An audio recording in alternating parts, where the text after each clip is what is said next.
depanku, meski kau tak tahu ada aku di hidup.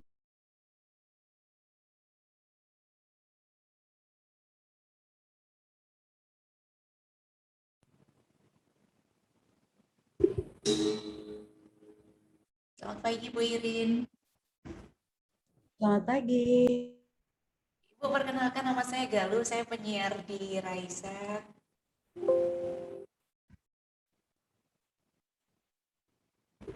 Pagi Mbak Galuh, kemarin saya udah lihat rekamannya Mbak Galuh kemarin. Oke. Terima kasih ya Bu sudah menyempatkan waktu untuk menjadi moderator di pagi hari ini. Merumput ya Bu. 7:30 pagi. Kemarin dikirim Mbak Selin, gambaran, saya bingung kalau misalnya jadi moderator bentuknya kayak apa sih kalau di radio itu gitu. Kemudian kemarin dikirimin contohnya. Kalau sapaan pasti sobat sehat ya? Sobat sehat, iya Bu. Siap. Ya. Oh iya Bu Irin, ini untuk nanti 30 menit pertama nanti akan ada jeda satu lagu. Jadi nanti di pertengahan nanti saya akan putarkan satu lagu, begitu ya? Oke. Ini untuk suara saya cukup terdengar jelas ya? Cukup Bu, cukup. Sudah oke, sudah mantap. Tapi nggak usah pakai headset. Oke. Sehat ya Bu pagi hari ini? Sehat, puji Tuhan. Tapi saya juga masih ini nih, kaget kemarin kok tiba-tiba, kok ada apa nih gitu. Oh, tentang katarak. Oh ya bolehlah. Kelihatannya kemarin habis dari dokter yoga juga ya? Ya, kemarin itu menjaga kesehatan mata karena pandemi kan banyak orang menatap handphone dan juga laptop ya Bu ya. Iya. Oh jadi, iya Mbak Galuh. Nanti untuk pertanyaan-pertanyaan itu akan dituliskan di kolom chat atau gimana? Iya, nanti untuk pertanyaannya biasanya dari yang ikut itu biasanya dituliskan di chat gitu Bu. Oke, berarti kan maksudnya selain dari nanti saya ngobrol dengan Dokter Doni, pertanyaan-pertanyaan mungkin nggak, kan santai aja kan, jadi kan nggak ada rangkaian tertentu. Betul. Santai saja Bu, bincang-bincang santai aja. Oh iya, Bu Irin, saya mau bertanya untuk nanti mengawali saya untuk bridging ke topik. Kalau katarak itu berarti kan identiknya dengan orang tua ya? Apakah anak-anak muda itu bisa katarak, Bu? Nah, ini sebenarnya yang pengen kita luruskan juga. Jadi katarak itu sebenarnya bahkan pada bayi pun bisa terjadi. Oh. Nah, nanti mungkin saya juga akan sedikit mengangkat di situ. Jadi kita ingin educate juga kan bahwa sebenarnya yang banyak kalau orang tua itu kan oke ya, oke orang tua katarak. Tapi ketika bayi itu dia kadang-kadang ditemukan putih-putih di mata, banyak yang bilang oh itu normal sampai usia-usia awal itu masih normal, dan datang ke kita biasanya udah fase late. Jadi ketika itu udah banyak gangguan-gangguan yang lain, padahal ketika mungkin kita temukan di fase awal, kita operasi di fase awal, hasilnya bisa bagus. Oh begitu. Nah, itu saya akan singgung juga sih mungkin karena selama ini kan media ini kan untuk orang-orang yang di luar orang kesehatan juga boleh masuk sebetulnya Bu. Jadi ya sebagai sarana untuk sosialisasi juga ya. Jadi maksudnya pada anak-anak itu bisa loh, pada umur berapapun sebenarnya, karena kadang-kadang kalau anak-anak memang berkaitan dengan penyakit bawaan dia mostly. Tapi kalau misalnya pada remaja atau pada usia berapapun bisa karena trauma juga, Mbak Galuh. Oh, oke. Tapi kalau itu bayi, kalau anak-anak muda seusia saya gitu juga mungkin juga ya Bu berarti. Mungkin, tapi biasanya ketika di usia muda dia disebabkan karena trauma. Jadi suatu proses trauma, misalnya trauma ringan pun sebenarnya kalau dia memang mengenai bagian lensa itu bisa menyebabkan katarak. Jadi misalnya kepukul 3 bulan kemudian pandangannya mulai kabur menurun, coba aja diperiksa, mungkin gangguannya salah satu yang bisa terjadi adalah katarak gitu. Kok malah jadi saya kayak narasumbernya ini? Saya penasaran soalnya Bu, karena mungkin gini, selama pandemi ini kita berfokus untuk bagaimana caranya kita tidak terkena COVID, tetapi kita melupakan yang masih sehat. Jadi ada perlunya juga kita mewaspadai yang lain gitu. Mungkin saya bridgingnya ke situ Bu nanti. Ya memang karena mata itu bagian kecil. Jadi orang kadang sadar anugerah yang dia rasakan sekarang. Tapi ketika nanti ada gangguan di situ, mata itu vital. Jadi mata itu tapi vital menurut saya. Jadi kalau orang, apalagi orang yang terbiasa bisa melihat jelas, ketika dia kemudian tidak bisa melihat, itu pasti mempengaruhi nggak cuma mental tapi tidak cuma fisik tapi mental juga. Nah, berbeda dengan orang yang memang dari lahir dia tidak bisa melihat, kan memang dia terbiasa seperti itu. Tapi kalau misalnya Mbak Golo apa saya gitu tiba-tiba ada gangguan di mata pasti aduh keluhnya setengah mati kan? Iya, oke Bu, terima kasih. Nanti kita bincang-bincang. Ibu, saya mohon izin untuk cek-cek sound dulu, cek audio dulu. Oke. Matur nuwun, Ibu. Ini Mas Doni mana ya? Dalam? Belum masuk. Mas Doni belum masuk ya? Belum masuk, Bu. Nanti agak-agak telat dikit nggak apa-apa, Bu. Namanya juga masih pagi, Bu. Oke. Siap, Mas Ibu Doni. sampun sarapan, Bu? Air putih di pagi hari cukup. Oh, gitu. Ya udah, Bu, saya mohon izin dulu sebentar cek-cek sound dulu ya. Matur nuwun, Ibu Irin.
Pagi Mas Doni.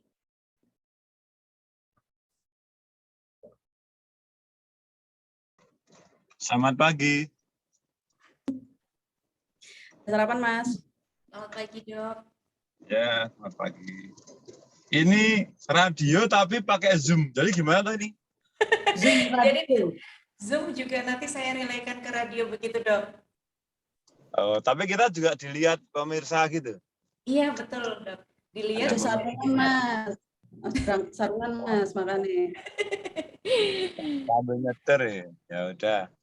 Oh iya, Pak Dokter, perkenalkan saya Galuh. Saya nanti akan membuka dan memandu acara ini. Tapi nanti moderatornya tetap Ibu Irin. Salam kenal. Oh iya. Oke.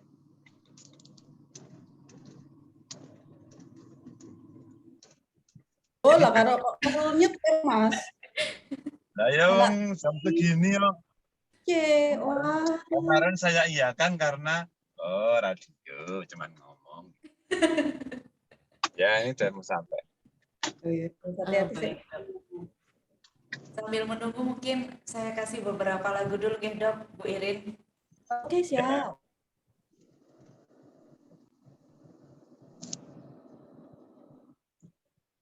Weh, cantik ya, pakai batik ya. Oh, yo ayu no Mas. Tapi senengane kan ketutupan terus. Saiki bar kita dadi kita ayu. Ya. Nanti berarti ada kayak iklan-iklan radionya juga ya? Di setengah jam pertama Mas katanya. Jadi nanti kan sejam untuk bridgingnya dikasih lagu sama iklan ya Mbak. Kalau iklannya tidak, Pak Dokter, nanti hanya saya kasih satu lagu di pertengahan mawon. Oh, Lagunya apa Mbak Gul? siap, siap.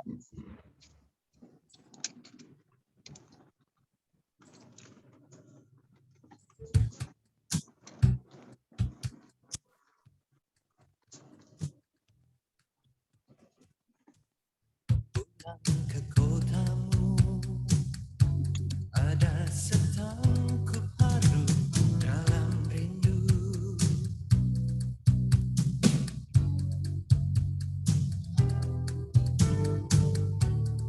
masih seperti dulu, tiap sudut menyapaku bersahabat, penuh selaksa makna.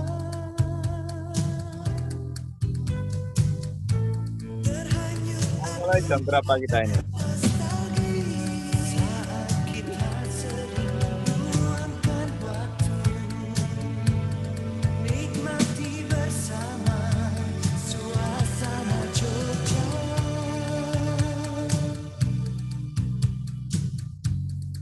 Di persimpangan langkahku terhenti,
Raisa, Radio Indonesia Sehat Healthy Radio. Selamat pagi Sobat Sehat. Semangat pagi untuk hari ini, dan edisi hari ini seperti biasa setiap hari di Raisa Radio akan ada bincang-bincang santai dengan topik-topik menarik dan tentunya bermanfaat untuk kita semuanya. Dan pagi hari ini Sobat Sehat, kita akan berbincang-bincang mengenal lebih jauh dengan katarak dan cara menghindarinya. Tentu ya, di masa pandemi ini yang kita sudah berdampingan hampir 2 tahun ya Sobat Sehat, kita berdampingan dengan pandemi, kita mengantisipasi bagaimana kita agar tidak terkena dengan COVID-19. Namun kita juga perlu nih untuk menjaga organ-organ tubuh yang masih sehat, dan kita jaga biar tidak terkena penyakit juga. Dan di pagi hari ini kita akan mengenal lebih jauh dengan katarak dan juga cara menghindarinya bersama dengan narasumber kami, Bapak Dr. Doni Widyanana, MHPA, PhD, SPMK dari Departemen Ilmu Kesehatan Mata FKKMK UGM, dan akan dimoderatori oleh Ibu Dr. Irin Titin Darajati, SPM dari Departemen Ilmu Kesehatan Mata FKKMK UGM. Baik, tidak usah berlama-lama nih Sobat Sehat, kepada Ibu Dr. Irin, waktu dan tempat saya persilahkan.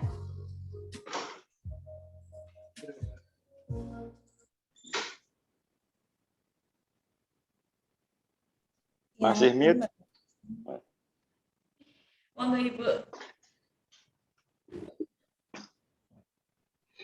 Oke, terima kasih Mbak Galuh. Tadi sebenarnya susah banget ya nyebutnya Bu Irin gitu ya kelihatannya ya.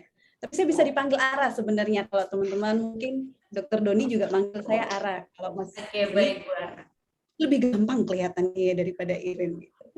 Oke, terima kasih Mbak Galuh. Jadi pagi ini tadi seperti yang sudah disebutkan oleh Mbak Galuh, kita mau berbicara dengan Dr. Doni, mengulik lebih jauh ya tentang katarak dan cara menghindarinya. Karena kelihatannya kalau orang dengar diagnosis katarak, orang dibilang katarak itu udah deg-degan semuanya pasti kan. Aduh, gimana, apa yang harus kita lakukan dengan seperti ini gitu. Oke, Mas Doni. Atau saya manggilnya Dr. Doni apa Mas Doni nih, biar lebih santai Mas Doni aja boleh ya, kita pagi ini ya. Khusus pagi ini aja Mas. Ya, boleh diarah. Oke. Tadi yang seperti yang dikatakan Mbak Galuh tentang katarak, sebenarnya mungkin orang-orang pengen tahu dulu Mas Doni, katarak itu apa sih? Kenapa sih orang-orang begitu momok dengan katarak? Katarak itu apa sebenarnya? Ya, terima kasih Mbak Ara, Mbak Galuh, selamat pagi semuanya. Ya, senang sekali kita bisa muncul di sini ya di Radio Raisa, di Raisa Radio UGM. Jadi katarak ini memang suatu masalah penglihatan yang banyak di masyarakat. Itu udah ngetren banget, semua orang pokoknya kalau mata kabur mikirnya katarak gitu aja. Apalagi orang tua, oh itu mesti katarak, gampangnya kan gitu. Tapi ternyata tidak semua penglihatan kabur kan karena katarak. Jadi katarak itu karena kekeruan lensa. Jadi kita bisa tahu di bola mata kita itu di dalamnya itu ada lensa matanya. Seperti kamera itu loh. Kamera kan di dalamnya ada lensa-lensa. Ya, betul. Ketika lensanya kabur, ketika lensanya itu keruh ya atau ada yang tidak jernih di situ, otomatis kamera kan jadi nggak bisa bagus untuk ngambil foto. Nah, di bola mata kita juga analoginya begitu. Ketika ada kekeruan lensa di dalam bola mata kita, jadi nggak di luar. Kalau di luar itu kan kornea. Tapi kalau di dalam sana, lensa matanya itu keruh, nah orang itu menjadi kabur pandangannya. Nah, itulah katarak. Ya. Oh, ya gitu-gitu. Mungkin itu yang banyak yang dipertanyakan oleh Sobat Sehat Raisa juga ya. Nah, tadi Dr. Doni sudah juga mengatakan bahwa banyak orang tua yang mungkin juga tadi mendengar, aduh penglihatan saya kabur, kemungkinan besar katarak nih. Nah, ya. Apakah benar mitos kalau katarak itu hanya terjadi pada orang tua saja? Ya, kalau kita lihat memang katarak yang normal terjadi pada orang tua. Jadi memang normalnya, loh, berarti normal loh dok. Kalau katarak itu ada orang tua, ya memang begitu. Ada katarak namanya katarak senilis, katarak pada orang tua. Itu adalah proses degeneratif. Jadi karena berangsur-angsur ketika usia, lensa mata menjadi keras, sehingga kemudian pandangannya kabur, nggak bisa baca. Tapi kemudian ada proses juga, kemudian beberapa orang, tidak semua loh ini, itu lensa matanya mulai mengeruh. Nah, itu yang kemudian jadi katarak. Nah, katarak seperti ini tentu saja tidak hanya pada orang tua, seperti kata dokter Mbak Ara tadi ya. Jadi pada orang yang masih muda, misalnya terjadi benturan, misalnya kecelakaan lalu lintas, matanya pas terbentur, atau kena bola, atau kena pukul, itu juga lensa mata tadi karena terguncang gitu, itu juga bisa jadi katarak, jadi mengeruh lensanya itu, sehingga harus dilakukan tindakan untuk membersihkannya. Kemudian pada orang-orang yang masih masih muda, biasanya ketika menggunakan obat-obatan, itu juga bisa jadi katarak. Penderita diabetes, ya penderita orang-orang dengan penyakit sistemik, ya penyakit-penyakit di badannya yang itu sifatnya kronis, itu juga bisa mempercepat katarak. Kemudian penggunaan obat-obatan, misalnya untuk biasanya kok di masyarakat obat-obatan gatal, alergi, imunologis, ya yang ada kandungan steroidnya, itu juga akan memicu mempercepat katarak. Kepada bayi yang baru lahir juga bisa ada katarak, Mbak Ara. Jadi bayi yang baru lahir ada namanya katarak kongenital, sejak lahir kok ada kataraknya, itu juga bisa dibersihkan kataraknya. Terus pada anak yang masih muda ada namanya katarak juvenil, ya. Pada terjadi katarak yang bukan karena sebab-sebab tadi, tapi di usia-usia masih muda, di bawah 40, dia sudah ada kataraknya. Nah, itu juga bisa terjadi, Mbak Ara. Oke, berarti Mas Doni, katarak itu kalau tadi yang sudah diceritakan Mas Doni, range-nya luas banget ya, bisa dari lahir sampai tua, berarti semua sebenarnya bisa kena katarak. Ya, betul. Jadi semua orang bisa terkena katarak dengan berbagai sebab-sebab tadi. Tapi khusus pada katarak pada orang tua, itu kadang-kadang tidak perlu ada sebab-sebab tadi, tapi proses degeneratif. Gitu. Nah, jadi itu sebenarnya bukan suatu hal yang perlu dikhawatirkan juga ya, karena memang proses penuaan ibaratnya kalau kulit, kalau menua itu keriput gitu ya. Kalau mata, satu penuaannya adalah katarak gitu. Jadi suatu proses yang tidak bisa kita cegah, tidak bisa kita tolak gitu ya, Dokter Doni sebenarnya. Betul. Ya. Cuman berarti kalau dari yang dikatakan Mas Doni, kita juga harus hati-hati nih, kita harus aware bahwa ternyata dari bayi pun bisa terjadi proses katarak, dari dewasa pun bisa terjadi proses katarak yang mungkin tidak disadari, karena kalau bayi kan belum bisa ngeluh ya Mas ya. Ya nggak bisa ngomong, montok kamu, gitu nggak bisa ngomong dia, walaupun masih celat-celat gitu nggak bisa ngomong tuh. Oke, berarti yang harus kita tahu juga nih, sebenarnya ciri-ciri katarak itu kayak apa sih? Jadi mungkin kalau misalnya orang tua tadi yang seperti yang dikatakan Mas Doni kan, pandangannya salah satu ciri-cirinya pandangan kabur gitu. Tapi gimana pada bayi dan anak-anak? Apakah ada ciri-ciri khusus yang bisa kita cari, kita perhatikan? Jadi kalau misalnya memang terjadi katarak, bisa dari awal tuh diketahui. Ya, kalau pada bayi, ya, atau orang-orang yang belum bisa berkomunikasi, ya kita bisa memeriksa secara objektif. Jadi ketika anak masih kecil atau bayi tadi, kita kasih objek gitu, kita kasih mainan gitu, tapi jangan yang bersuara. Kalau bersuara dia juga bisa melihat ke situ, arahnya ke situ. Tapi ketika mainan tadi bercahaya atau mungkin warnanya itu menarik, kita gerakkan, dia tidak melihat. Nah itu kan mungkin secara awam kita bisa mencurigai, wah ini penglihatannya nggak jelas ini. Ketika jarak jauh kita melambaikan tangan, itu dia nggak bisa melihat ke situ, wah, berarti mungkin pandangannya kabur. Nah, itu kalau pada orang yang belum bisa berkomunikasi. Tapi kalau pada orang tua atau orang dewasa, itu jelas terjadi pandangan kabur. Nah, pandangan kaburnya seperti apa pada katarak ini? Itu biasanya progresif. Dalam arti apa? Pelan-pelan tambah kabur, pelan-pelan tambah kabur, tambah kabur, tambah kabur. Semakin lama semakin memburuk. Dulu bisa lihat tulisan jarak jauh, sekarang cuma bisa hitung jari. Ada juga yang cuma gayangan tangan baru bisa lihat. Jadi pandangannya semakin lama semakin memburuk. Kemudian pandangannya berasa tertutup seperti kabut. Di fase-fase awal bisa kemudian silau kalau kena cahaya lampu dari depan gitu-gitu.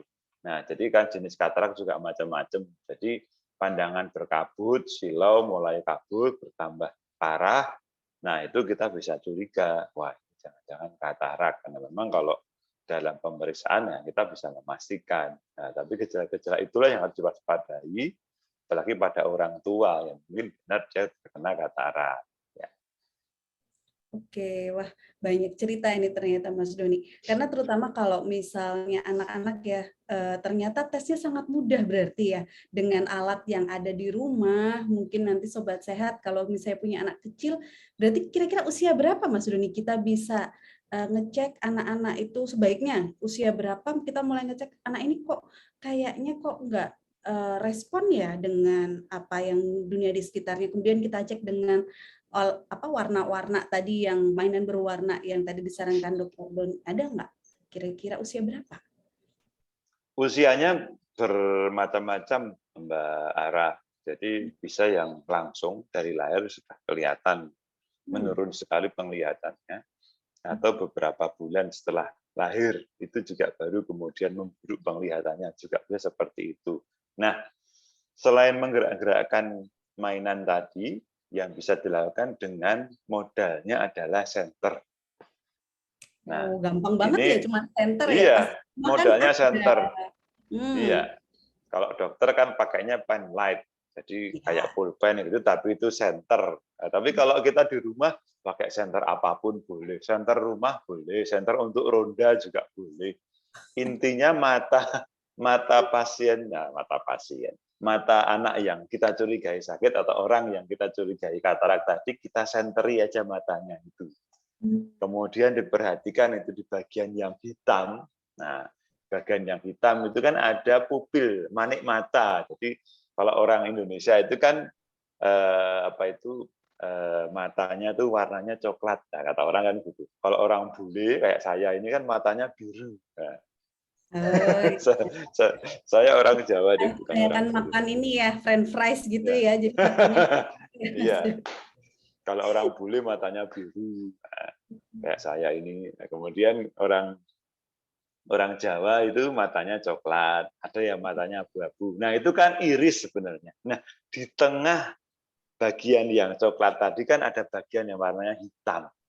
Normalnya itu warnanya hitam. Kenapa? Lensa mata itu kan jernih. Bagian di dalam bola mata kan gelap, jadi warnanya hitam. Nah, karena itu ada kataraknya, biasanya warnanya jadi putih. Nah, jadi kalau kita pakai senter tadi, gampangannya ya kita senteri bola mata tadi, yang hitam itu kita senteri, di tengah yang coklat kok malah warnanya itu putih, nah itu katarak. Gampangannya begitu, Mbak Ra. Nah, jadi sebenarnya ini kita pengen cerita nih sama Sobat Sehat bahwa berarti kalau ada putih-putih di tengah mata, tadi yang dikatakan di manik-manik mata oleh Mas Doni, itu berarti kita harus mulai waspada gitu ya. Karena sebenarnya banyak beberapa saya juga temukan nih Mas Doni, pasien-pasien bayi gitu yang dibilang mungkin karena nggak tahu juga, nah harapannya setelah mendengarkan siaran dari Raisa Radio ini semua sudah tahu bahwa kalau misalnya tidak normal, bahkan pada bayi sekalipun di bagian manik mata itu ditemukan suatu putih-putih karena normalnya tadi seperti yang disebutkan Mas Doni warnanya hitam ya. Iya, betul. Nah, oke, jadi nanti Sobat Sehat Raisa semua udah tahu bahwa harus hati-hati. Kalau misalnya nanti menemukan suatu putih-putih di tengah mata, di manik mata, baik pada bayi sekalipun, pada usia dewasa yang tadi seperti dikatakan Mas Doni mungkin terjadi benturan, atau pada usia tua dengan penurunan penglihatan, dengan keluhan mata berkabut, nah hati-hati mungkin itu adalah suatu tanda gejala katarak. Mungkin gitu ya Mas Doni ya? Betul, ya seperti itu. Oke, nah tadi kita udah kenalan katarak itu apa, ciri-cirinya itu bagaimana, supaya kita bisa tahu nih di awal. Tapi sebenarnya mungkin yang juga ingin diketahui oleh Sobat Sehat Raisa, apakah sebenarnya katarak ini bisa dihindari, Mas Doni? Ya, pencegahan katarak ya. Jadi memang kita kalau berbicara mengenai kejadian katarak, kita bicara mengenai pencegahannya, itu ya kita bisa lihat salah satu sebab orang bisa lebih cepat katarak ya selain benturan dan obat-obatan dan kondisi-kondisi tadi adalah sinar matahari, Mbak Ara. Jadi kita ini beruntung hidup di negara tropis sehingga nyaman, kita nggak usah pakai jaket kalau keluar rumah. Banyak orang itu malah bajunya tipis-tipis gitu, nggak masuk angin gitu ya karena udara kita panas. Tapi kalau kita bisa lihat di negara-negara yang dingin ya di Eropa, di Amerika, di daerah apalagi kayak di Kanada itu kan suhunya dingin gitu. Tapi mereka diuntungkan karena tidak di negara tropis, tidak di ekuator, sinar matahari UV-nya nggak separah di tempat kita. Gitu. Nah, sinar matahari inilah yang sebenarnya memang tidak bagus untuk mata, bisa merusak bagian-bagian depan, ya.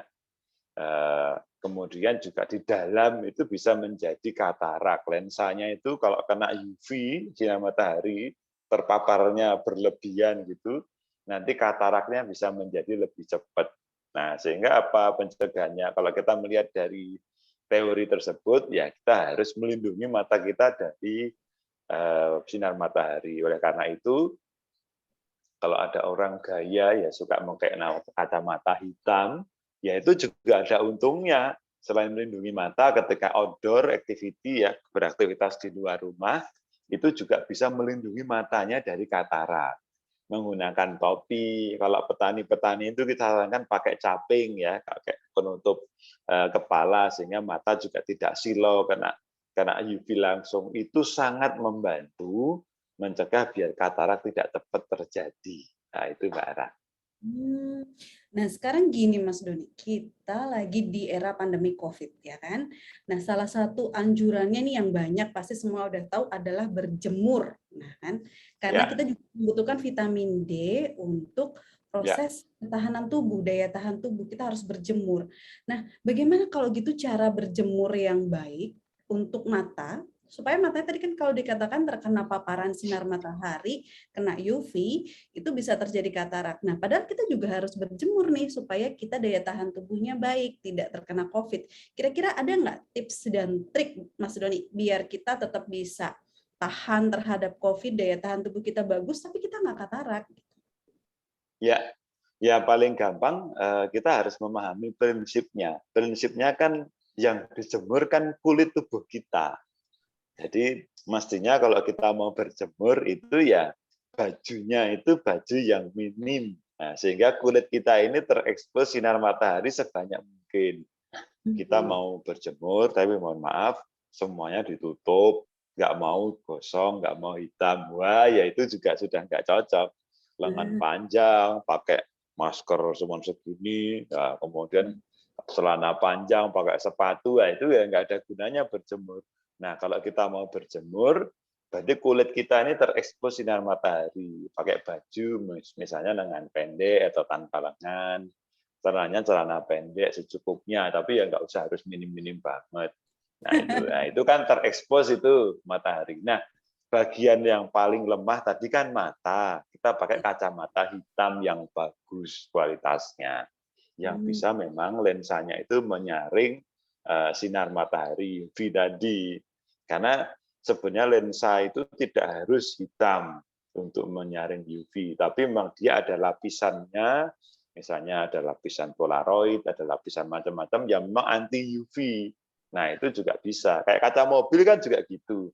Dia walaupun tidak gelap banget, tapi UV protection-nya itu tinggi, ya itu juga ada. Jadi intinya begitu, sehingga ketika berjemur kita bisa menggunakan topi tadi, bisa menggunakan penutup kepala yang menutupi mata, atau kita praktisnya menggunakan kacamata hitam.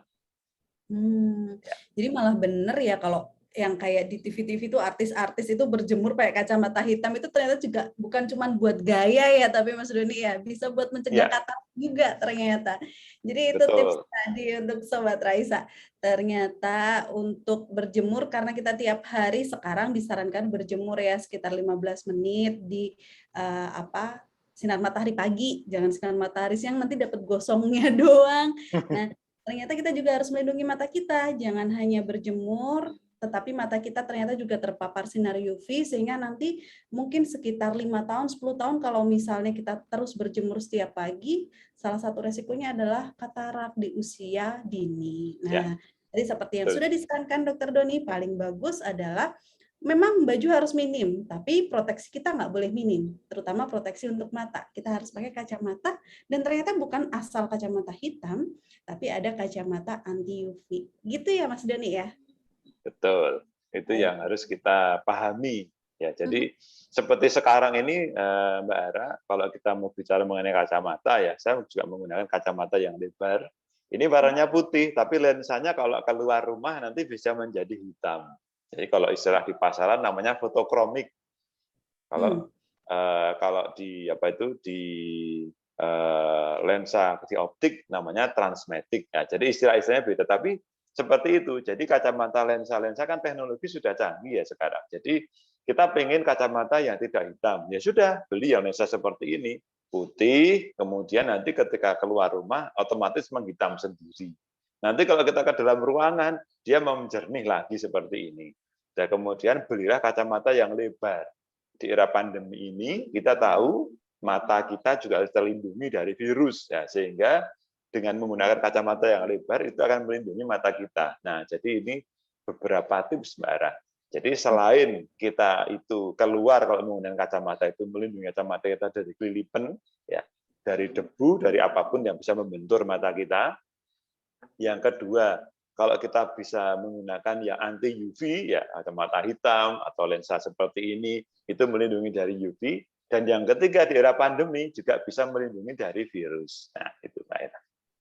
Jadi kacamata sekarang itu multifungsi ya Mas Doni, nggak cuma tidak hanya membantu kita melihat jelas, tapi sebenarnya kalau mau kita lihat bisa melindungi dari virus, bisa melindungi kita dari sinar UV, asal memang pilihan kacamata kacanya tepat gitu. Jadi nggak cuma buat gaya juga, fashion juga bisa loh Mas Doni ya. Betul. Banyak banget manfaat dari kacamata. Kalau misalnya kayak saya nih Mas Doni, saya kan orangnya melihatnya jelas. Jadi kalau misalnya menggunakan kacamata hanya untuk proteksi tetap bisa ya sebenarnya ya? Oh, boleh, sangat boleh sekali. Jadi kita menyiapkan kacamata hitam, kita pakai hanya kalau pas untuk keluar. Misalnya yang suka berkendara bermotor atau sepedaan di luar gitu, dia menggunakan itu untuk melindungi mata plus dari sinar UV tadi Mbak Ara, itu juga boleh. Jadi memang tidak harus menggunakan kacamata terus gitu. Jadi nih salah satu tips lagi dari Mas Doni, Sobat Sehat Raisa, bahwa kacamata itu terutama bisa digunakan ketika aktivitas di luar. Jadi untuk melindungi selain melindungi dari sinar UV, melindungi dari virus, melindungi dari kelilipan, tadi Mas Doni bilang juga bisa untuk fashion. Jadi multifungsi semua. Bisa untuk seperti Mas Doni yang memang minus ya, jadi bisa tambah jelas. Bisa juga untuk saya yang memang walaupun tanpa gangguan penglihatan, tetapi fungsi-fungsi yang tadi tetap bisa tercover dengan menggunakan kacamata yang tepat, dengan lensa yang lebar gitu ya, biar gaya kayak zaman dulu 80-an itu kacamatanya lebar-lebar. Iya. Oke, gitu Mbak Galuh dari 30 menit pertama bincang-bincang kita. Oke, baik. Terima kasih banyak Bu Ara dan juga Pak Dokter. Kayaknya habis ini saya mau beli kacamata deh, Pak. Tapi nanti kita harus jeda dulu nih Pak Dokter dan juga Bu Ara. Untuk Anda, Sobat Sehat, Anda masih bisa untuk bertanya langsung dengan Pak Dokter di kolom chat, silakan. Tapi kita jeda dulu, satu lagu untuk Anda dari Grisha Lirik.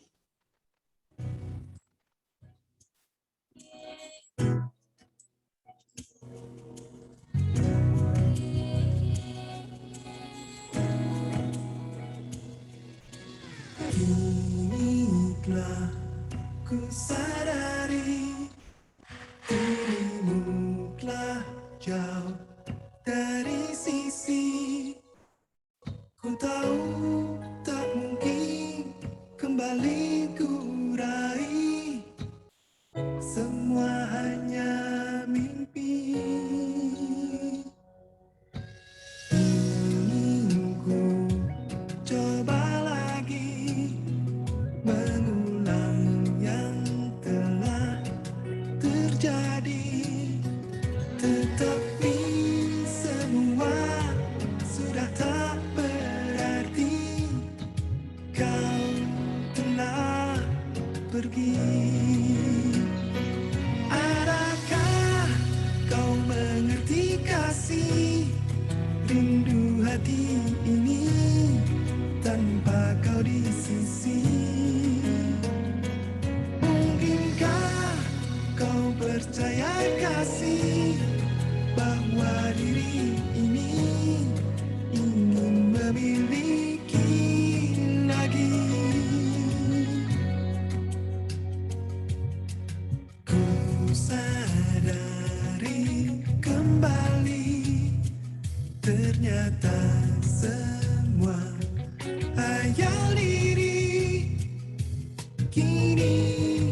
Oke, satu lagu untuk Anda semoga bisa menambah semangat di pagi hari ini ya Sobat Sehat. Baik, saya kembalikan lagi kepada Ibu Ara. Monggo Bu. Oke, terima kasih Mbak Galuh. Aduh, lagunya pagi-pagi melo ini ceritanya. Termasuk salah satu penggemar Chrisye soalnya. Jadi kalau dengar lagu-lagu sang maestro itu pagi-pagi, wah kok ya maestro-maestro Indonesia ini salah satunya Chrisye udah meninggal dunia sayangnya ya. Jadi karya-karya tapi untungnya masih bisa kita nikmati. Oke, terima kasih Mbak Galuh. Kita kembali ingin bertanya-tanya lagi. Kita mau mengulik, kita mau menggali sedalam mungkin ilmu tentang katarak bersama dengan Dr. Doni Widiananda, atau kalau saya sih nyebutnya Mas Doni. Terutama pagi ini saya udah minta izin, saya nyebutnya Mas Doni. Oke, Mas Doni, ini di kolom chat udah ada yang bertanya nih ke kita. Dari Mbak Diah Ayu Puspandari. Ini boleh bertanya dok? Boleh sekali. Makanan apa ya yang baik dikonsumsi untuk kesehatan mata? Terima kasih. Ya, sebenarnya untuk kesehatan mata tidak ada spesifik ya makanan apa yang bisa dikonsumsi. Ya, kita tahu bahwa sebenarnya kalau di pelajaran-pelajaran SD itu kan mata itu vitamin A. Nah, ya itu ya boleh vitamin A. Ada vitamin C ya, yang bagus untuk antioksidan dan sebagainya, itu juga bermanfaat untuk mata. Kemudian sinar matahari ya, itu juga bagus ya, vitamin D untuk mata. Cuman di sini tidak ada nutrisi yang spesifik untuk mata. Jadi makanan-makanan yang bergizi menurut saya bisa kita konsumsi untuk mata kita juga akan jadi sehat. Gitu. Nah, kadang-kadang kalau mengenai makanan atau suplemen, Mbak Ara, kita juga harus sharing di sini bahwa di pasaran itu iklan-iklan, ya suplemen-suplemen itu banyak banget, ya tapi ya semua itu menyehatkan memang, tapi jangan sampai kita tertipu harapannya itu berlebihan. Misalnya kan banyak ini sekarang suplemen-suplemen yang katanya bisa menghilangkan mata minus. Ada terapi-terapi yang bisa menghilangkan katarak dan sebagainya. Padahal secara logika medis itu kok belum bisa diterima secara akal sehat. Ilmiahnya itu belum ada. Nah ini yang saya tidak mau menyebutkan mereknya apa, tapi saya mengajak untuk kita semuanya waspada. Ya. Jadi memang intinya kita tetap harus makan makanan bergizi. Sebenarnya itu semua sudah cukup ya. Tapi kalau misalnya memang menginginkan suplemen, sebaiknya bisa diminum, tetapi jangan kemudian percaya dengan semua suplemen yang dikatakan diiklankan gitu kali ya, Mas Dani. Ya, betul. Ya. Oke. Nah, ada satu pertanyaan lagi nih dari Sobat Sehat Raisa. Kira-kira tadi kita ngomongkan masalah berjemur tadi ya, karena memang pandemi COVID. Ini menurut Mas Doni, jam berapa sajakah sinar matahari itu menjadi berbahaya untuk mata? Sehingga sebaiknya kita berjemur itu di jam berapa gitu. Dan sebaiknya berjemur di jam berapa? Mungkin berapa lama sekalian Mas Doni? Supaya kita bisa tetap mendapatkan manfaat sebanyak mungkin dari berjemur tanpa merusak mata kita. Gitu. Ya, kalau di teori yang banyak disebutkan itu memang ada beberapa kontroversi dan ada beberapa aliran. Ada yang bilang berjemur asal sudah ada sinar matahari boleh kok berjemur 30 menit sampai 1 jam cukup, saya katakan begitu. Tapi ada juga pendapat mengatakan bahwa sinar UV yang sehat, yang optimal itu malah jam 9:30. Nah, mulai 9:30 ketika sudah panas-panasnya itu, kita berjemur sebentar, 30 menit sampai 1 jam.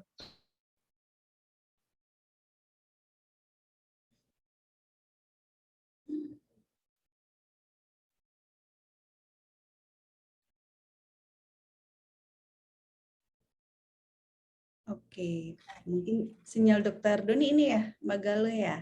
Nah, itu, ya, jadi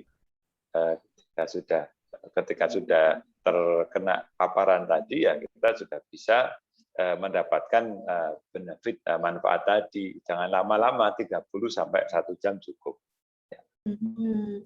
Jadi memang yang penting selain durasi atau lamanya, kita juga ngelihat intensitas mataharinya berarti ya, Mas. Kalau misalnya pagi-pagi jam Ya, betul. 8 enak gitu ya, mungkin kita bisa berjemur agak lebih lama. Tetapi kalau sudah terik jam 10 Ya, ya maksimal ya, itu cukup sebentar saja berarti sudah cukup. ya, Oh, makin banyak betul. pertanyaan Bisa. yang masuk ini Mas Doni. Salah satunya dari Mbak Ratnasari ingin menanyakan ke kita. Selamat pagi dok, selamat pagi. Ini mau Selamat pagi. menanyakan, apakah benar ya dok kalau usia makin bertambah, plus mata kita itu makin nambah juga setiap tahun? Kalau bisa, bagaimana sih cara menghindari agar mengurangi penambahan tersebut? Atau memang itu suatu proses yang tidak bisa dihindari? Ya, kalau kita melihat kelainan mata yang sifatnya refraksi ya, jadi sifatnya itu sebenarnya fokusnya aja jadi nggak pas gitu. Jadi orang yang mata minus seperti saya ini, bola matanya itu cenderung panjang gitu, sehingga fokusnya nggak pas, sehingga ketika menggunakan kacamata fokusnya jadi pas, jadi jelas gitu. Nah, pada orang-orang yang sudah lanjut usia, ya itu ada namanya istilahnya presbyop. Jadi bola matanya bagus, semuanya bagus, cuman lensa matanya itu mulai kaku, sehingga dia kalau memfokuskan itu jadi nggak bagus gitu. Nah, itu ada rumusnya memang. Ada rumusnya memang. Ya, pertama kita harus tahu bahwa dalam pertambahan usia kita, umur 40 tahun itu normalnya mulai +1. Nah, biasanya sangat berasa ketika seseorang tadi tidak menggunakan kacamata. Gitu. Nah, ketika umur 40 kok mulai nggak enak ya kok baca deket ya, nanti sama dia di jauh dekatkan begitu ya. Nah, itu jadi rumusnya +1. Bertambah usia lagi sampai umur 50 itu nanti +2. Untuk membaca dekat loh ini. Kalau untuk jauh tetap jelas. Kemudian kalau untuk membaca di usia 60 dia menggunakan +3. Nah, nanti sudah stop. Jadi +3 itu sudah maksimal. Jadi ketika umur 70, 80 pun tetap menggunakannya +3. Jadi memang rumus usia degeneratif lensa tadi ya, itu seperti itu. Jadi memang harus tidak boleh menyangkal, harus mulai menggunakan kacamata baca ketika sudah usia seperti itu. Oke Mas Doni, jadi nggak bisa denial ya. Aduh, Ya, walaupun wajah masih usia 16 tahun, tapi mata udah mulai berusia 40 tahun ke atas, mau nggak mau harus pakai kacamata. Tetapi mungkin ya, itu tadi seperti yang sudah disampaikan Dokter Doni ya, kacamata itu sebenarnya asal kita bisa memilih dengan baik, misalnya bentuk ukuran frame-nya yang cocok dengan ukuran wajah kita, bentuk wajah kita. Itu selain untuk fungsi, jadi untuk melihat dengan jelas, sebenarnya bisa juga untuk gaya untuk fashion, bisa untuk melindungi dari kotoran, bisa untuk UV. Jadi sebenarnya tidak perlu takut, tidak perlu gelisah dengan penambahan plus, harus menggunakan kacamata, mungkin memang penyesuaian. ya. Tetapi sebenarnya banyak sekali manfaat yang bisa kita dapat dari kacamata. Gitu. Semoga bisa menjawab pertanyaan Mbak Ratnasari dengan komplit ya. Aduh, ada pertanyaan lagi nih, Mas Doni. Ya. Sama tadi masih dari Mbak Diah Ayu Puspandari nih, meneruskan yang tadi. Oh, agak berbeda pertanyaannya. Oh ya, satu lagi nih dok, jika ada blobokan, jadi mungkin kotoran mata gitu ya, Ya. itu apakah suatu mekanisme mata yang wajar atau itu menandakan ada gangguan di mata kita ya? Ya, normalnya bola mata kita itu kan selalu dibasahi oleh air mata. Jadi ketika kita berkedip gini, ya itu air mata kita itu menyapu permukaan bola mata. Termasuk kornea juga dibuat tetap jernih ya dari air mata tadi nutrisinya. Nah, semua itu terjadi alami seperti itu. Nah, ketika ada kotoran-kotoran di mata, nanti air mata tadi tersapu bergerak ke ujung, di tengah bisa, di pinggir sini juga bisa. Nah, tertumpuk di situ kotorannya, nah, seperti jadi kotoran mata tadi. Nah, kalau istilah blobokan tadi, ya kotoran matanya berlebihan, bahkan kemudian lengket dan sebagainya. Nah, itu kita harus curiga, waduh, ini sistem alami kita untuk membersihkan bola mata ini berlebihan ini. Ada infeksi kemungkinan bisa, ada kita kelilipan di situ kemudian air matanya nyerocos juga bisa, ada luka sedikit di situ kemudian terjadi seperti tadi bisa. Tapi kalau beleboan kita harus tahu bahwa ada kemungkinan besar terjadi infeksi di situ. Nah, itu yang harus kita waspadai. Ya, gitu Mbak Ara. Jadi berarti kita harus bisa memilah ya apakah itu suatu proses yang alami, yang normal dengan proses yang tidak normal dengan cara kita melihat kuantitasnya. Berarti ya kalau bloboknya sedikit aja ya tiap kita bangun tidur pasti ada bloboknya, it's okay. Tapi kalau misalnya berlebih dan mungkin disertai keluhan-keluhan lain, tadi kan Mas Duni bilang infeksi, berarti mungkin ada merah ya, Mas Duni ada merah, ada nyeri, kemudian bloboknya berlebih, nah mungkin itu kita harus hati-hati di situ. Mungkin gitu ya Mas Doni ya? Ya.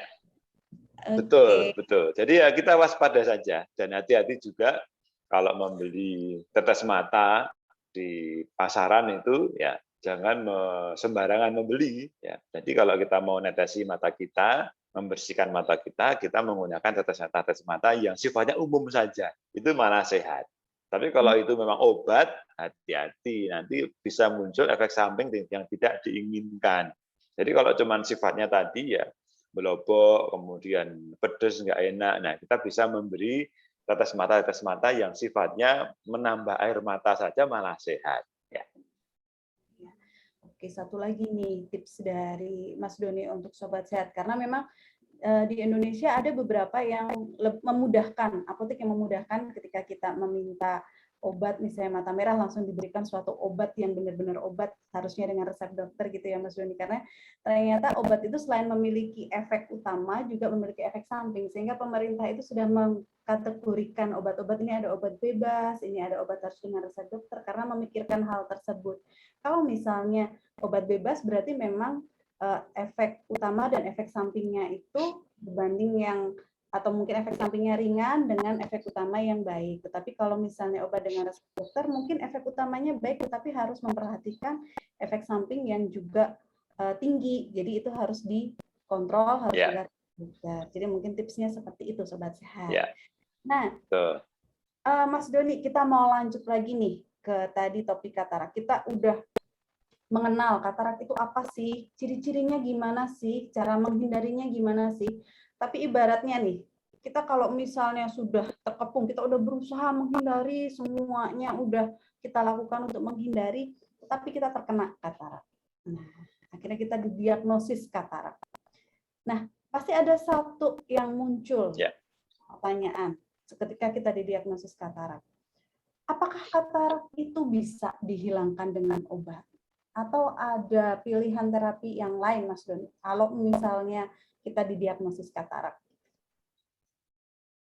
Ya, terima kasih Mbak Ara. Kita tahu ya, orang itu kalau dengar katarak, waduh operasi ini saya takut gitu. Jadi itu yang harus kita pahami. Waduh operasi ini biayanya banyak. Duh operasi ini berdarah-darah, mata saya gimana? Takut, kekhawatiran itu muncul. Memang di sini kita harus tahu bahwa ketika penglihatan tadi tidak mengganggu seseorang atau belum mengganggu produktivitas, itu tidak usah dioperasi dulu boleh. Ya. Kita menggunakan tetes mata yang itu khasiatnya memang menghambat perburukan. Jadi tidak kemudian menjernihkan, tapi paling tidak menghambat perburukan. Itu tetesi terus itu matanya. Tapi kita harus tahu bahwa pada kondisi tertentu itu pandangan sudah sangat terbatas. Sehingga ketika beraktivitas, dia kesandung, nabrak, berkendara, jadi berbahaya untuk dia, penumpang, dan orang lain. Nah, seperti itu memang harus sebaiknya dioperasi. Ya. Nah, katarak itu kebutaannya tinggi, ya, termasuk tertinggi katarak itu. Sehingga kita harus menyadari kebutaan katarak ya tidak bisa melihat karena katarak itu bisa disembuhkan. Jadi istilahnya itu reversible. Orang yang kena katarak pandangan sudah kabur banget nggak bisa lihat, setelah dioperasi dibersihkan kataraknya diganti lensa yang baru, dia bisa melihat jernih kembali. Ya, itu Mbak Ara yang kita harus memahamkan semua orang bahwa katarak itu bisa disembuhkan dan itu tidak rumit ya, sederhana. Nah, yang kedua, operasi katarak bagaimana? Apakah itu menakutkan? Ya, operasi katarak itu cuma sebentar. Ya, kemudian lukanya juga tidak matanya kita tuh diiris-iris, dibuka-buka, enggak. Dengan teknologi canggih sekarang ini tidak membuat luka yang besar. Jadi lukanya cuma dikasih lubang sedikit 2 mili, 1 mili. Nah, dari situ nanti lensa katarak tadi disedot. Nah, gampangannya gitu. Disedot menggunakan alat yang canggih, kemudian dimasukkan ke dalam lensa mata yang baru. Lensa matanya dilipat gitu sehingga bisa masuk ke dalam dan nanti di dalam ditinggalkan di situ seumur hidup. Orang yang sudah diambil tadi, disedot kataraknya, diganti lensa yang baru tadi, yang prosesnya itu tergantung operatornya ya. Ada yang 10 menit, ada yang 5 menit, ada 15 menit, ada yang mungkin 30 menit, ada yang 1 jam, macam-macam tergantung dokter yang melakukan. Nah, itu nanti ketika sudah dipasang lensa yang baru langsung jelas. Dan itu tidak akan kena katarak lagi. Jadi kalau kabur lagi ya mungkin karena sebab lain. Nah, dengan penjelasan ini harapan saya kita semua tidak takut ketika ada keluarga yang terkena katarak, ketika ada orang di sekitar kita yang kita curiga katarak, ya kita motivasi. Ini bisa disembuhkan, kamu rugi nabrak-nabrak kayak gitu. Nah, jadi hal inilah yang perlu kita sadarkan. Kenapa? Karena ketika kita baksos ya untuk operasi katarak itu masih banyak di masyarakat yang 2 matanya katarak sudah puluhan tahun, bertahun-tahun tidak mau operasi. Ketika dioperasi, ketika baksos baru dia nangis. Wah, tahu gini saya dari dulu ya dok, operasi katarak bisa jelas, lihat cucu saya lagi. Nah, seperti itu. Jadi fenomena ini harus kita jelaskan ke masyarakat kita semua. Gitu Mbak Ana. Oke. Jadi setelah mendengar bincang-bincang pagi kita pagi ini, harapannya semua Sobat Raisa ya, Sobat Sehat Raisa, paham kalau ternyata katarak itu bukan vonis mati. Katarak itu sebenarnya bisa banyak pilihannya. Mungkin di awal tadi seperti yang disebutkan Dokter Doni masih bisa kita berikan tetes mata dulu, tetapi kalau toh butuh operasi, itu bukan suatu proses yang kemudian sangat menakutkan, karena ternyata operasinya bentar banget. Bahkan saya dengar Dokter Doni, Mas Doni, kalau operasi katarak itu bisa bius lokal ya? Bisa. Ya, betul sekali. Ya, operasi katarak ya cuma ditetes-tetes saja sudah enggak. Dan prosesnya ya paling cuma sekitar 10 menit, ya wajarnya 15 menit, 30 menit. Ya, ditetes-tetes saja cukup dan pasiennya bisa diajak ngobrol, kita dengerin lagu. Nah, sehingga untuk teknologi zaman sekarang sudah sangat nyaman sekali, Mbak Ara. Jadi mestinya tidak perlu takut dengan itu dan malah jangan tertipu nanti ketika ada pengobatan-pengobatan lain yang itu sebenarnya tidak logis, nah itu malah nanti bisa menimbulkan komplikasi-komplikasi. Ya, jadi kembali ya, katarak bukan vonis mati dan simpel sekali ternyata untuk pengobatannya. 5 menit sambil dengerin musik, sambil ngobrol, kemudian pandangan bisa jelas lagi, kurang mudah apa coba gitu ya. Jadi jangan takut ketika memang ada gangguan, ada keluhan, pandangan kabur, silahkan datang ke dokter. Dan apabila memang Anda, Sobat Raisa, didiagnosis katarak, itu bukan vonis mati. Oke, tadi kita ngobrol tentang ada pasien bakti sosial yang menunda hingga beberapa tahun gitu ya Mas Doni untuk tindakannya atau untuk pengobatannya. Nah sebenarnya saya pengen tanya nih, mungkin pertanyaan terakhir karena waktu juga. Kalau misalnya kita katarak, kemudian kita diamkan saja, apakah memang ada suatu komplikasi yang bisa terjadi karena kita mendiamkan katarak itu, atau ya udah hanya tidak bisa melihat jelas saja? Kira-kira bagaimana Mas Doni? Saya takut nih, aduh, saya takut mendengar kata operasi, terus saya udah takut, udahlah saya pasrah aja sama Tuhan, saya diamkan aja gitu. Apa komplikasi? Ya Mbak Ara, fenomena seperti itu sering terjadi ya. Komplikasi ketika kita tidak melakukan operasi katarak atau dibiarkan saja bermacam-macam. Karena lensanya tadi terus menjadi makin lama makin keras, mungkin juga membesar, jadi glaukoma. Kemudian karena glaukoma, saraf mata di belakang jadi rusak, sehingga ketika dioperasi juga jadi tidak maksimal gitu. Yang kedua, komplikasi yang terjadi ketika sudah lama, itu struktur-struktur di dalam juga menjadi melemah, sehingga ketika kataraknya sudah sangat keras, ketika mau operasi, resiko komplikasi juga semakin banyak bisa terjadi.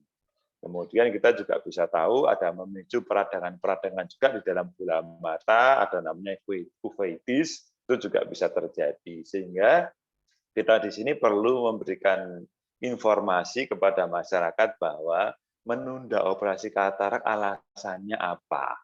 Pertama, karena takut. Ya, kalau takut, carilah informasi yang benar. Sehingga apa? Kita tidak khawatir karena jadi paham. Yang kedua, saya pengen nanti aja lah kalau sudah benar-benar kabur. Nah, sekarang gini, kalau aktivitas sudah terganggu dan menunggu kabur banget, itu kita harus pahami. Nanti lensa kataraknya semakin keras. Ketika semakin keras, proses menyedotnya tadi semakin sulit. Sehingga apa? Risiko terjadi komplikasi-komplikasi ketika operasi itu semakin tinggi. Ya. Yang berikutnya adalah karena saya nggak punya biaya, dok. Nah, sekarang kalau tidak ada biaya, kan ada banyak skema. Pertama, BPJS, asuransi banyak, itu jelas mengcover kalau terjadi katarak. Nah, yang kedua, tidak punya BPJS, tidak punya asuransi, ya silakan ke dokter mata.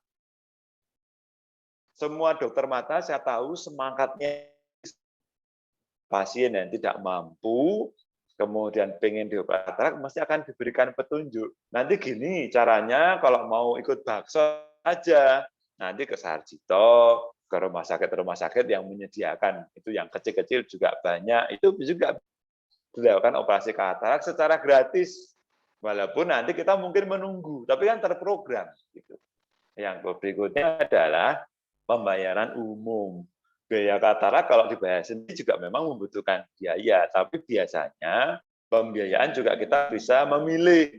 Rumah sakit tinggi semakin besar, biasanya biayanya semakin tinggi. Sehingga tipe rumah sakit bisa kita lihat. Rumah sakit tipe C, tipe D biasanya lebih murah. D atau tipe A ya biasanya memang lebih tinggi. Ya, jadi ini yang perlu kita pahami, jangan menunda-nunda operasi katarak. Sayang nanti banyak komplikasi yang terjadi. Ya, gitu Mbak Ara. Oke, terima kasih Mas Doni atas informasinya ya. Jadi memang tadi yang seperti sudah disebutkan, ada banyak jalan asal ada kemauan gitu. Karena kita semua dokter mata di sini sebenarnya punya semangat untuk menghilangkan kebutaan karena katarak. Karena sebenarnya katarak itu suatu penyakit yang simpel, penyakit yang mudah untuk kita bantu, tetapi menimbulkan suatu dampak yang luar biasa dalam kehidupan seseorang. Karena tadi yang seperti disebutkan Mas Doni, bisa dari yang dia tidak bisa melihat, jalan harus dituntun, semua aktivitas fisik bergantung pada orang lain. Ketika katarak itu kita ambil, kita bantu, kita sembuhkan di situ, pasien bisa beraktivitas seperti semula, seperti sedia kala. Itu suatu impact yang sangat besar.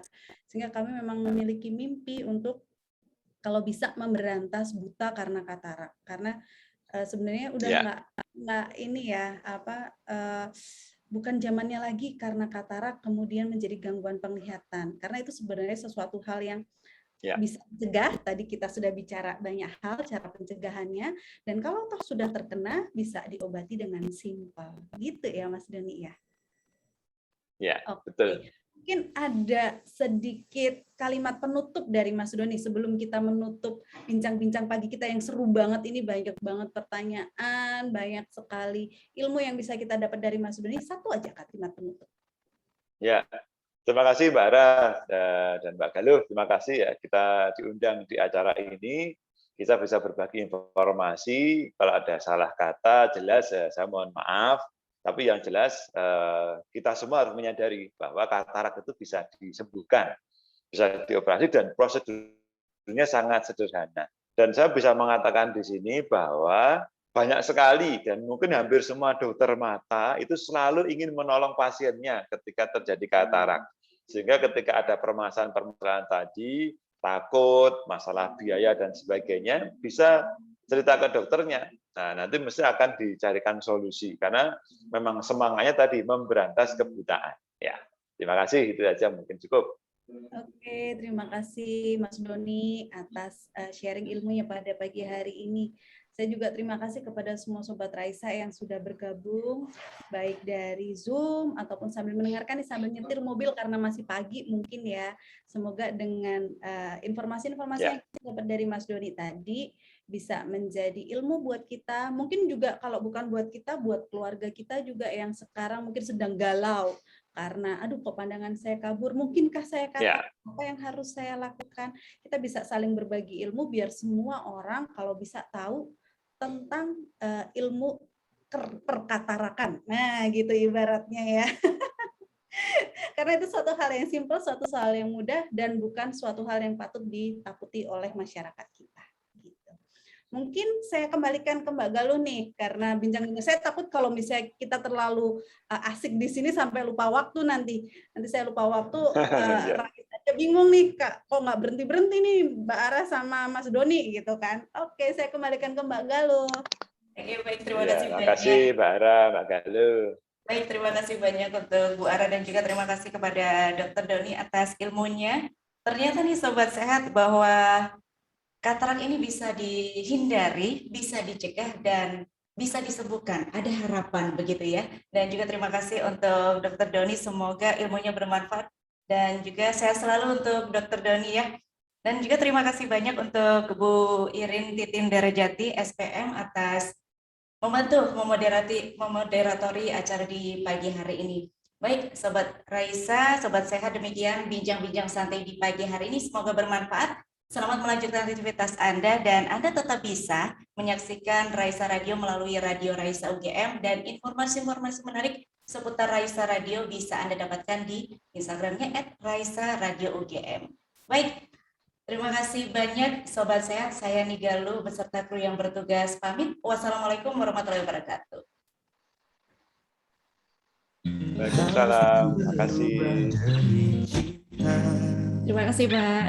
Agar mereka mau menerima ketidakbiasaan yang terjalin antara kita berdua.